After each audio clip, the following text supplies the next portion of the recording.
Bonjour mesdames et messieurs, vous nous rejoignez sur Télédjibouti pour votre édition du 15h, dont tels sont les principaux faits.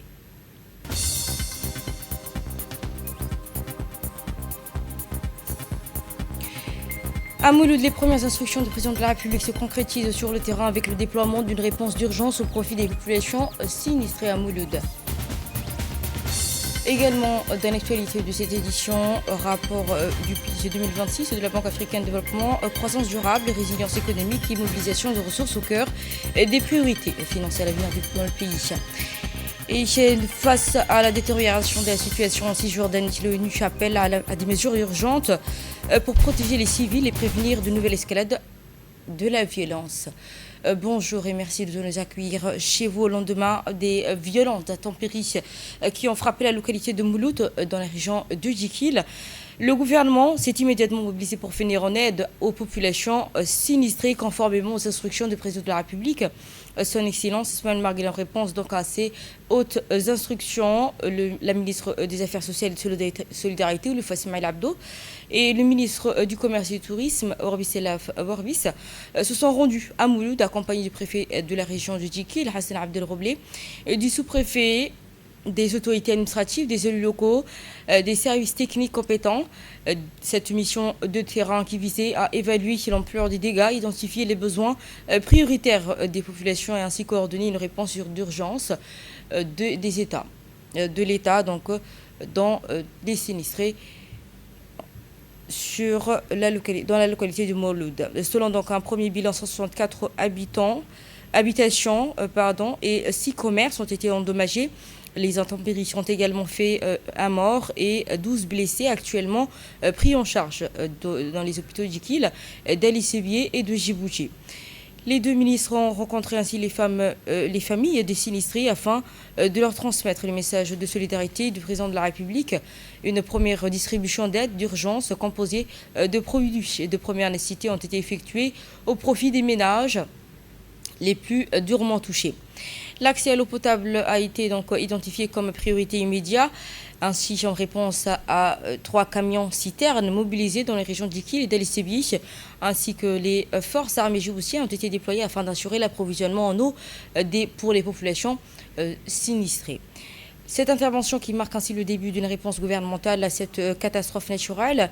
Les évaluations se poursuivront dans les prochains jours afin de mettre en œuvre les mesures complémentaires nécessaires dans la reconstruction et l'accompagnement des sinistres. Le gouvernement a ainsi réaffirmé sa pleine mobilisation aux côtés des habitants de Mouloud, saluant ainsi l'engagement des autorités locales, des services de secours et des forces armées djiboutiennes qui poursuivent sans relâche les efforts pour assister les populations les plus touchées.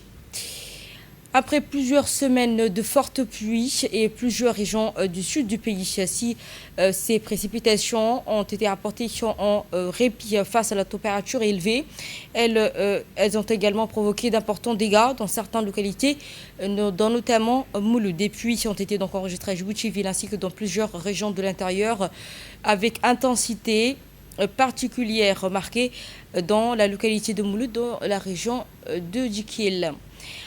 Comme vous pouvez le voir sur ces images, les intempéries ont causé des dégâts importants en matériel, faisant donc également plusieurs victimes. Les autorités ont rapidement déployé une réponse d'urgence afin de venir en aide à des populations les plus touchées et évaluer les ampleurs de dégâts. Ces précipitations interviennent en pleine période de forte chaleur, offrant ainsi un rafraîchissement de bienvenue dans les zones concernées. Toutefois, elle rappelle également la vulnérabilité de certaines localités face aux phénomènes extrêmes météorologiques, et les services météorologiques poursuivent ainsi un suivi attentif de l'évolution dans la situation dans les populations qui ont trouvé donc le plus de victimes.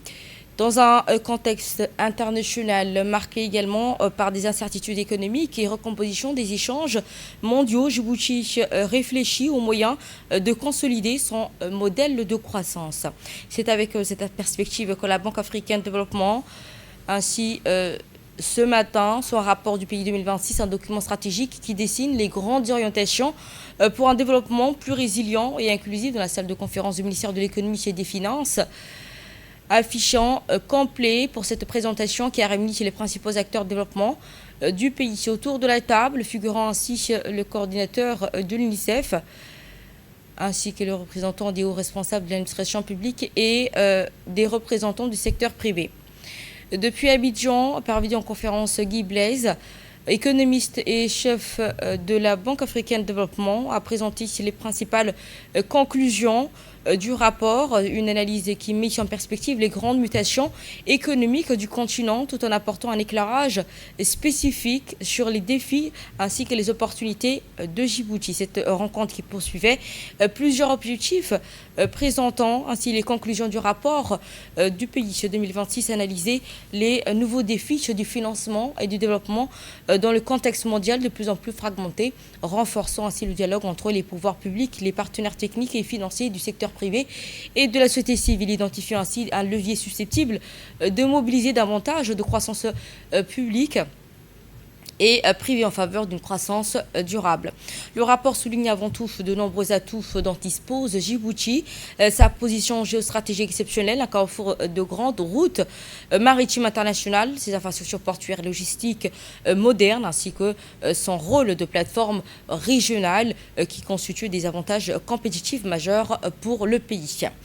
Toutefois, le document met également donc en évidence les défis auxquels l'économie nationale devrait faire face dans un environnement international marqué par des tensions géopolitiques et le ralentissement des échanges ainsi qu'un accès au financement devenu plus complexe. Le rapport estime qu'il devient indispensable de renforcer les capacités de financement interne et de diversifier ainsi les sources d'investissement. La Banque africaine de développement recommande ainsi de mobiliser davantage de ressources nationales et de favoriser ainsi les investissements privés et le développement des instructions de financement innovantes, consolider ainsi un partenariat avec les institutions financières internationales et d'accompagner durablement les ambitions de développement du pays. Plus qu'un simple diagnostic économique, le rapport Pays 2026 propose une véritable feuille de route pour soutenir une croissance inclusive, créatrice d'emplois capables de résister aux chocs extérieurs. Une vision qui voit s'inscrire pleinement dans une ambition de transformation économique ambitieuse dans la volonté des autorités de bâtir une économie plus compétitive et plus résiliente tournée vers l'avenir. Voici à présent les explications du tenant aboutissant de ce projet Pays 2026 et du représentant de l'UNICEF. Contribuons aux priorités nationales de développement. Lorsque l'on regarde le plan national de développement de Djibouti, on sent et on voit clairement que l'investissement dans le capital humain est clé. Lorsqu'on écoute les chiffres qui nous ont été donnés ce matin par M. Malik, la corrélation est directe. Nous parlons d'un modèle de croissance soutenu. Pour avoir un modèle de croissance durable, nous devons investir de manière claire dans les secteurs sociaux, mais aussi dans la population, qu'il s'agisse des jeunes, mais des enfants, qui seront aussi les jeunes demain, et je ferai la boucle même de leurs parents. Donc le rôle de l'UNICEF ici, donc à Djibouti, c'est d'accompagner donc le gouvernement pour pouvoir montrer quels sont les modèles qui nous permettent d'investir dans le capital humain qui, en fait, seront et déjà la population active d'aujourd'hui et de demain. Nous verrons également l'intervention du ministre de l'économie et des finances chargé de l'industrie, Moussa Douale, intervenir lors de cette journée.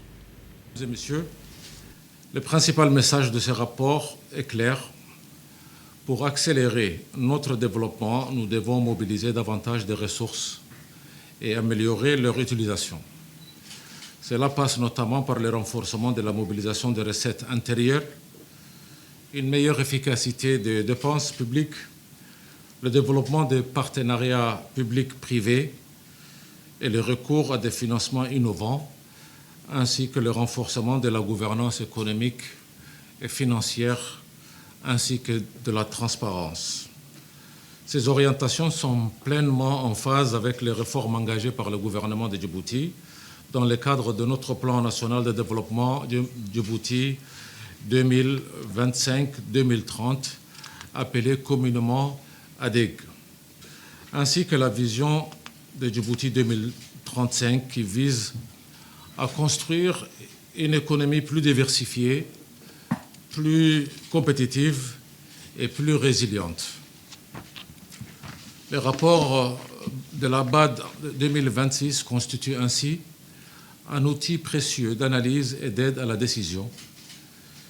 Et je suis convaincu que les échanges de ces jours permettront d'enrichir nos réflexions collectives et renforcer notre partenariat avec la Banque africaine de développement et l'ensemble de nos partenaires techniques et financiers, dont certains ici présents.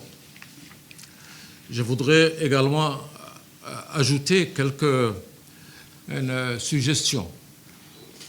Compte tenu du nombre de travaux analytiques réalisés ces dernières années, compte tenu du pipeline de projets ou de matrices de projets disponibles dans le cadre du Plan national de développement, et surtout compte tenu de certains travaux réalisés ensemble avec la Banque africaine de développement, nous souhaiterions, et pour ce qui concerne Djibouti, que la BAD puisse, d'une façon ou d'une autre, ensemble nous asseoir, peut-être dégager quelques actions majeures, notamment l'industrialisation de Djibouti, mais également l'autre étude réalisée de très bonne qualité sur l'établissement d'un centre financier régional de Djibouti. Pendant les vacances scolaires, le sport devient un véritable outil d'épanouissement et d'inclusion. Pour les jeunes, dans cet état d'esprit, la secrétaire d'État chargée au sport s'est rendue ce matin au stade Goulet pour suivre les activités estivales organisées au profit des enfants du Centre de protection des enfants.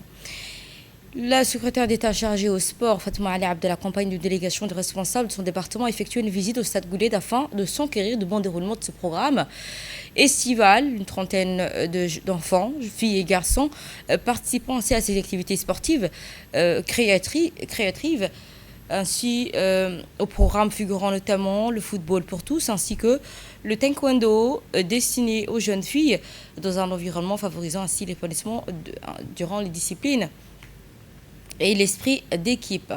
À cette occasion, la secrétaire d'État chargée au sport, Fatma Ali Abdel, a salué cette initiative qui permet d'offrir aux jeunes un cadre sain et éducatif pendant les vacances, tout en encourageant ainsi la pratique du sport et le développement de leurs compétences. Elle a également félicité les encadreurs et encadrants ainsi cette journée de sport.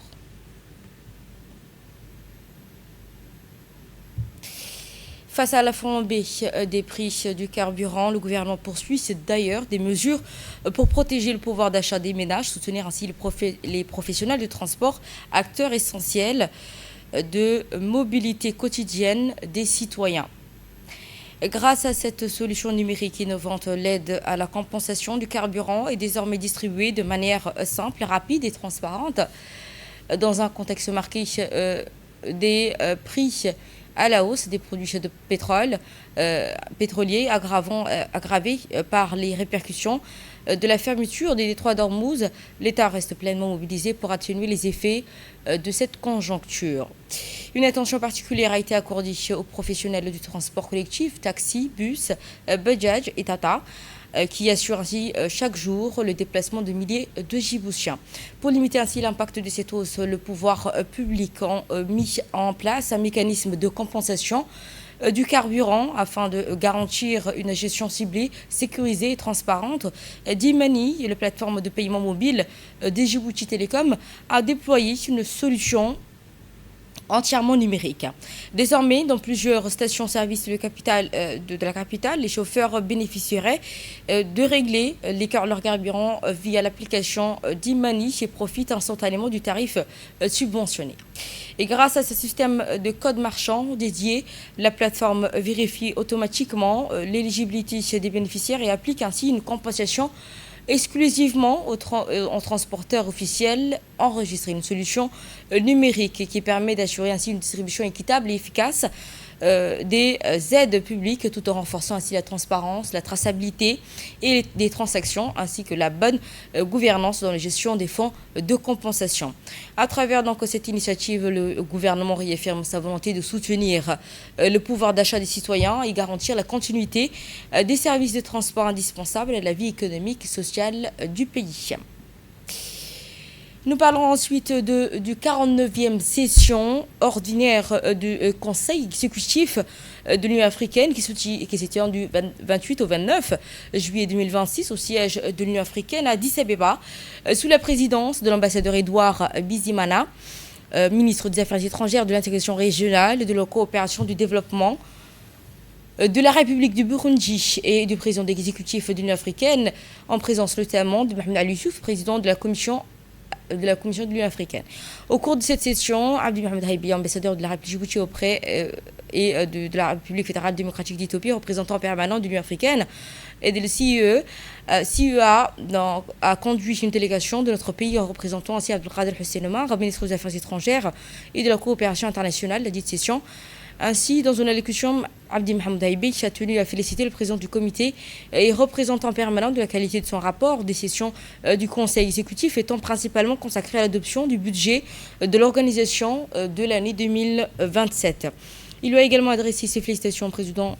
Il a également adressé donc ses félicitations au président de la Commission de l'Union africaine, Mohamed Ali Youssouf, dans la mise en œuvre de plusieurs décisions importantes du Conseil exécutif de l'Union africaine, notamment celles concernant le personnel de la Commission processus SACA, celle qui conduit également à l'organisation réussie des élections du Parlement panafricain, étape importante dans le renforcement de cette institution panafricaine. Le sport à présent, dans la Journée internationale de la jeunesse, à quelques semaines de la célébration de la Journée internationale de la jeunesse, prévue le 12 août 2026, le gouvernement du système des Nations Unies à Djibouti renforce leur engagement en faveur de la jeunesse en misant sur la créativité numérique et le pouvoir du récit.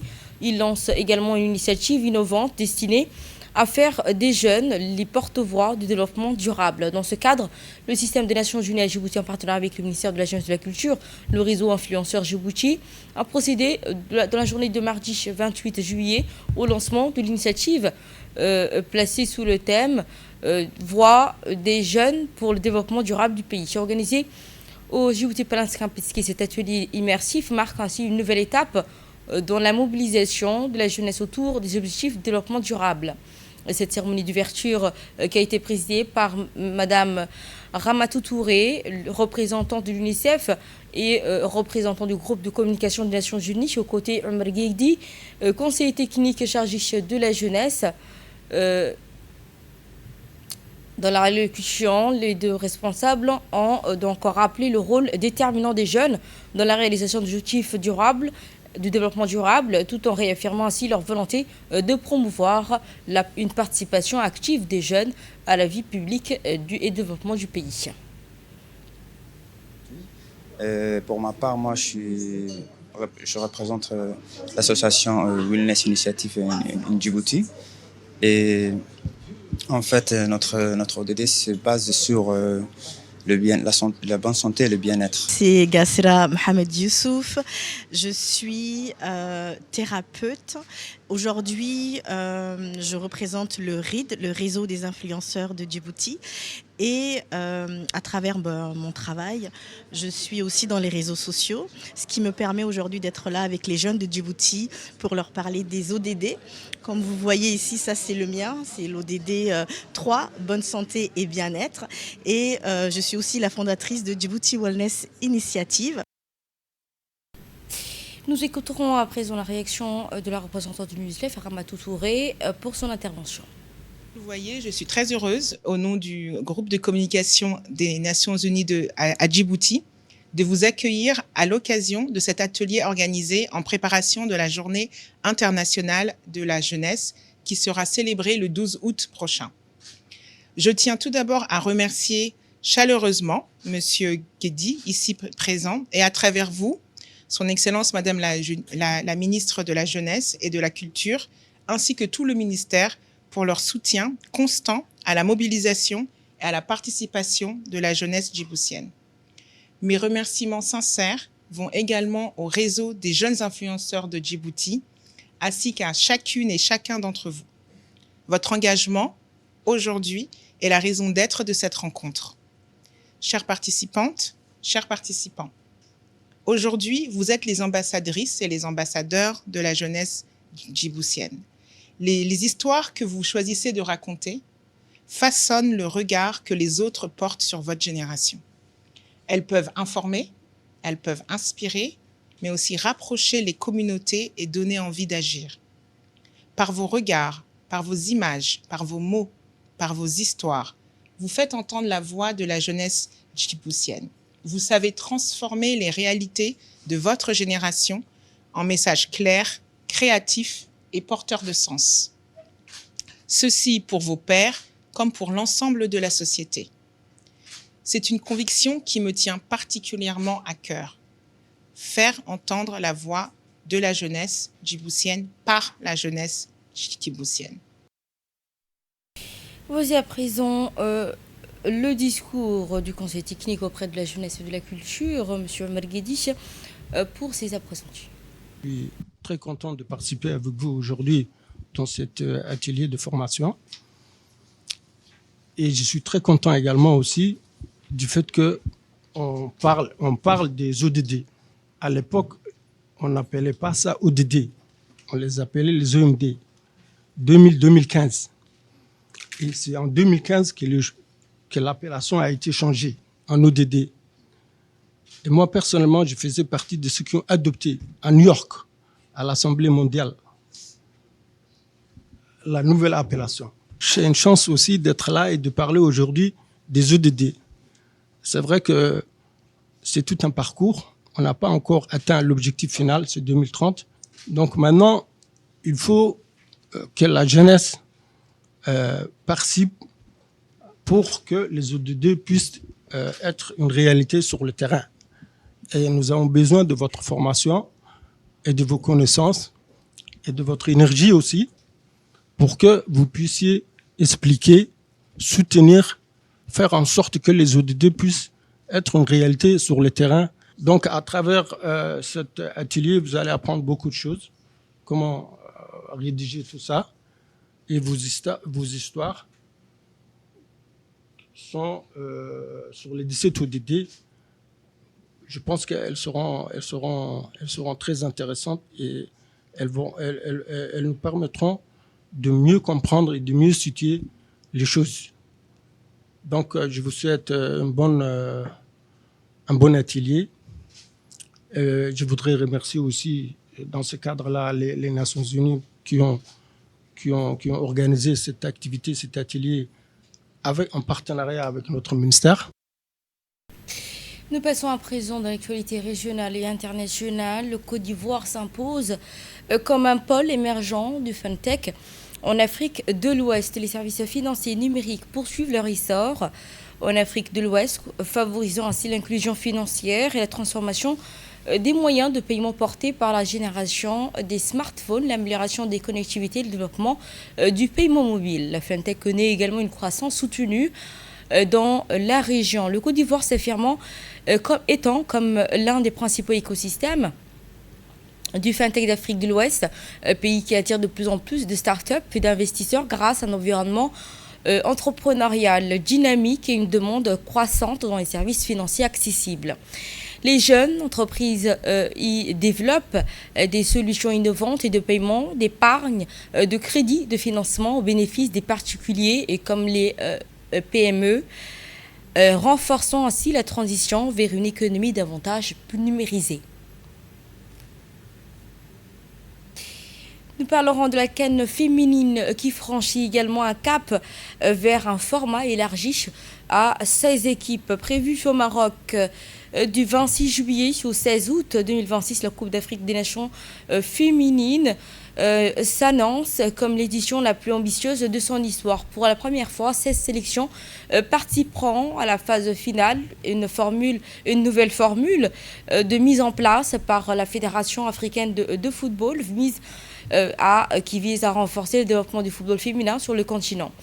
La compétition bénéficiera également d'une hausse significative des primes à $1 million promis à l'équipe championne, confirmant ainsi la volonté de la CAF de soutenir davantage cette discipline en pleine progression. L'ONU alerte d'ailleurs sur la détérioration de la situation et appelle à une action urgente. Le Conseil de sécurité des Nations Unies a exprimé une vive préoccupation face à la dégradation rapide de la situation en Cisjordanie occupée. Lors d'un débat consacré au Moyen-Orient, les responsables onusiens ont mis en garde contre le risque d'une nouvelle escalade des violences, appelées à des mesures immédiates pour protéger les civils des Nations Unies, ainsi qui ont appelé à insister sur la nécessité de prévenir des attaques et de favoriser un apaisement durable dans les territoires palestiniens. Le HCR déplacement forcé reste à un niveau historique élevé dans le monde. Le Haut Commissariat des Nations Unies pour les réfugiés, le HCR, estime à 117,8 millions de nombre de personnes déplacées de force dans le monde à la fin de 2025. Bien qu'une légère baisse soit enregistrée pour la première fois en 10 ans, ce niveau demeure historiquement élevé. Selon le HCR, les conflits ainsi que les violences et les répercussions restent les principales causes de ces déplacements, tandis que les besoins humanitaires et la progression continuent d'augmenter dans plusieurs régions du monde. Ce sera tout. Merci à toutes et à tous de nous avoir suivis. Vous étiez sur Télé Djibouti avec le journal de l'information. J'encourage l'équipe de la régie ainsi ceux de la production et pour leur soutien.